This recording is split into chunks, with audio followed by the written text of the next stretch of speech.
玩嘅五子棋。我知道星期日係唔會發片嘅，但係有個嘉賓嘈住要我拍片，佢就係係你哋從未見過嘅。你哋依家我俾你幾秒估一下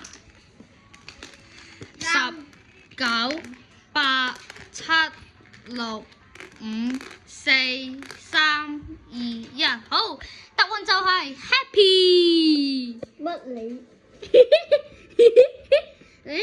佢咧最中意咧踢無聊波。好啦，故事事不宜遲，即刻開始啦。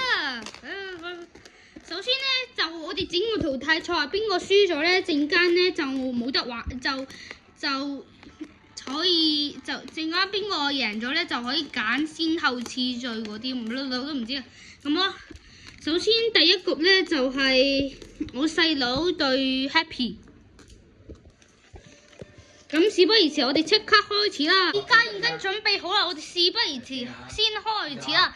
首先由我哋嘅嘉賓 Happy 開始先啦。首先佢擺呢度，攞到你。擺呢度喎。五子棋咧玩法就係咧，你揀一個棋，黑色或者白色，跟住你就要好似過三關咁樣打，可以要打5個，要5個橫5個直或者5個斜都得嘅。依家咧睇嚟係，我睇下先嚇，睇嚟係Happy 領先咁喎。Happy ending 啦！好啊，所以第一個係 Happy 勝利，然後第二個 Happy 對我，事不宜遲開始啦，收翻啲棋。照樣，你嚟先。你嚟先，我問你擺，跟住我擺呢度。